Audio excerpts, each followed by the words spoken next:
ஓம் Sri shrimp. வணக்கங்க. அனைவரையும் மறுபடியும் சேனலில் சந்திப்பதில் மிக மகிழ்ச்சி அடைகிறேன். கிரகணம் இந்த வருடம் 2-3 கிரகணம் வந்தது நமக்கு. இந்த வருடத்துடைய கடைசி 2 கிரகணம் இப்போ வரவிருக்கிறது உங்களுக்கு. அதில் போன முறை பார்த்திங்கன்னா மார்ச் மாதம் பார்த்திங்கனாக்கா 2 கிரகணம் வந்தது. அதில் ஒன்று மட்டும்தான் நமக்கு ஒரு பகுதியாக இருந்தது. சரி, அதை பற்றி இப்போ நம்ம பார்க்க வேண்டாம். வருகிற பௌர்ணமி, அதாவது நமக்கு செப்டம்பர் மாதம் 7, 8ன்னு 2 நாளாக உங்களுக்கு அந்த நேரமெல்லாம் இதில் குறிப்பிடப்பட்டிருக்கு. அப்போ நமக்கு பொதுவாகவே பௌர்ணமி அன்னைக்கு வரக்கூடிய கிரகணத்தை சந்திர கிரகணம் அப்படின்னும், நமக்கு அமாவாசை அன்று வரக்கூடிய ஒரு கிரகணம் நாம் சூரிய கிரகணம்னு நாம் எடுத்துக்குவோம். சந்திரன், சூரியன், பூமியெல்லாம் ஒரே நேர்கோட்டில் வரும்போது இந்த மாதிரி நிகழ்வுகள் நடக்கும். இது ரொம்ப அரிதான விஷயமாக உங்களுக்கு அறிவியலில் பார்க்கப்பட்டாலும் நம்முடைய சாஸ்திர சம்பிரதாயத்தில் இதற்கு நிறைய விஷயங்கள் சொல்லப்பட்டிருக்கு. இந்த கிரகண நேரத்தில் நாம் பித்ருக்களுக்கோ பெரியவங்களுக்கும் செய்யக்கூடிய பூஜைகளும் நாம் செய்கின்ற தான தர்மங்களுக்கெல்லாம் நிறைய அளப்பரிய பலன்கள் உண்டுன்னு நிறைய சித்தர்கள், குருமார்கள் சொல்லியிருக்காங்க. அதுபோல தான் அடியேன் குருநாதரும் சொல்லிக்கொண்டு வலியுறுத்தி வந்திருக்கிறார். அதைத்தான் உங்களுக்கு இப்போ நாங்கள் சொல்கிறது. மற்ற நம்ம பாட்டி, நம்ம தாத்தா பாட்டி பெரியவங்க நமக்கு என்ன சொல்லி கொடுத்தாங்களோ அதை நாம் சொல்லிகிட்ருக்கோம். சரிங்க, இந்த வருடத்துடைய ஒரு கடைசி கிரகணம் இது. இந்த மாதம் பார்த்திங்கன்னா செப்டம்பர் மாதம் உங்களுக்கு 7, 8 அப்போ பார்த்திங்கன்னா உங்களுக்கு சந்திர கிரகணம் வருது.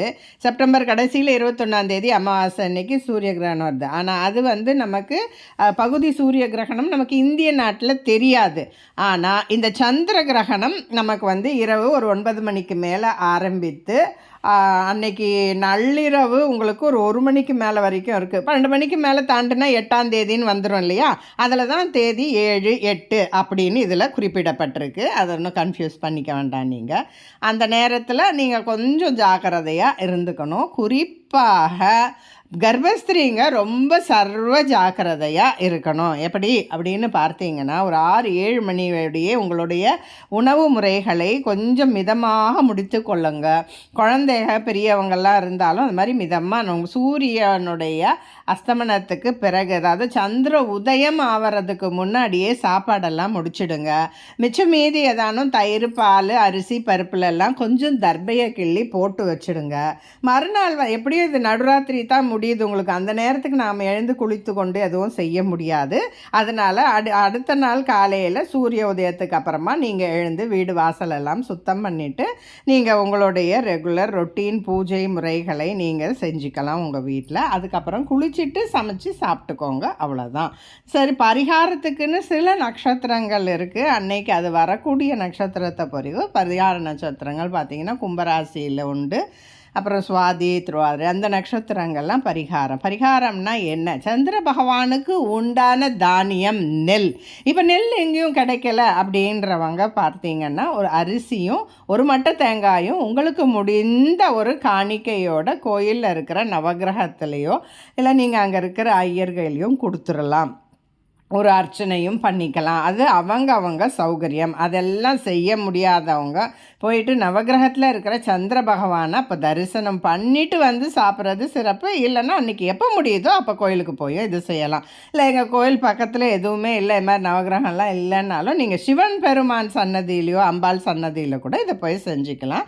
அது அவங்க சௌகரியம், வசதியை பொறுத்து இருக்குது. ஆனால் ஏதானும் அந்த மாதிரி ஒரு தான தர்மங்களும் அந்த ஒரு நெல்லோ அரிசியோ தானம் கொடுக்கறது சிறப்பு. உங்களால் எந்த அளவுக்கு காசு கொடுக்க முடியுமோ கொடுங்க. அதை ஒரு 10 ரூபா 20 ரூபா இருந்தாலும் பரவாயில்ல. கொஞ்சம் ஒரு 1 கிலோ அரிசியோ இல்லை 1/4 கிலோ அரிசி, அந்த அரிசி அவங்க சமைத்து சாப்பிடணும். அதுதான் உங்களுக்கு அதுக்கு உண்டான ஒரு தாத்பரியம். அந்த மாதிரி பார்த்தீங்கன்னா இரவு ஒரு 9, 14, 11 அந்த மாதிரி வரும். ஆக மொத்தம் 9 மணின்னு கணக்கு வச்சுக்கோங்க. முடிகிறது பார்த்திங்கன்னா உங்களுக்கு நடுராத்திரி பார்த்திங்கன்னா ஒரு 1 மணிக்கு மேலே தான் முடியுது. நடுவில் உச்சியில் இருக்கிற நேரம் அந்த 11 மணின்னு சொல்லுவாங்க. அந்த நேரத்தில் நாம் இறை நாமங்களே நாம் படுத்துக்கிட்டு தூக்கம் இல்லைன்னா கூட நாம் அந்த மாதிரி இறை நாமங்களை எல்லாம் ஒரு தடவை ஜபிச்சா அதுக்கு பலனூறு பலன்கள்னு சொல்லுவாங்க. நம்ம உட்கார்ற இடத்துலையே நம்ம அதை சொல்லிக்கலாம். நம்ம இப்போ பெட்லாம் உட்காந்துருந்தோம்னாக்கா இப்போ எங்கள் பாட்டியெல்லாம் பார்த்திங்கன்னா தலகாணி பாய் எல்லாத்தையுமே துவைச்சி போட்டுடுவாங்க. அந்த அளவுக்குலாம் இப்போ நமக்கு முடியாது. யாரும் இந்த காலத்துலலாம் பாயோ தலகாணியெல்லாம் நம்ம யூஸ் பண்ணுறதில்ல. அதனால் நீங்கள் உபயோகப்படுத்துகிற பெட்ஷீட்டு அந்த மாதிரி படுக்கை விரிப்புகளை நாம் மறுநாளில் நாம் அலசி போட்டுக்கலாம். ரொம்ப சின்ன குழந்தைங்க, ரொம்ப வயசானவங்கெல்லாம் இப்போ கொஞ்சம் சளி பிடிச்சிரும் அந்த மாதிரி இருக்கவங்களுக்கெல்லாம் பார்த்து நீங்கள் குளிக்க வைங்க. எழுந்து 6 மணிக்கெல்லாம் குளிக்கணும் அந்த மாதிரியெல்லாம் ரொம்ப பண்ண வேண்டாம். கொஞ்சம் நேரம் கழித்து அவங்கள குளிக்க வச்சுட்டு அவங்களுக்கு உண்டான உணவுகளை கொடுக்கலாம். இடையில் அவங்களுக்கு பசித்தாலும் ஒரு தண்ணியோ பிஸ்கெட்டோ கூட வயதானவங்களுக்கும் சின்ன குழந்தைங்களுக்கும் கர்ப்பஸ்திரீகளுக்கும் ரொம்ப இதிலெல்லாம் விதிவிலக்குகள் சாஸ்திரத்திலேயே உண்டு. உங்களுக்கு கர்ப்பஸ்திரீகள் மட்டும் கட்டாயமாக ஒரு கருப்பு கம்பளி மாதிரி ஏதானும் போட்டுட்டு அசங்காமல் ஒரே இடமாக படுத்துக்கிறது ரொம்ப சிறப்பு.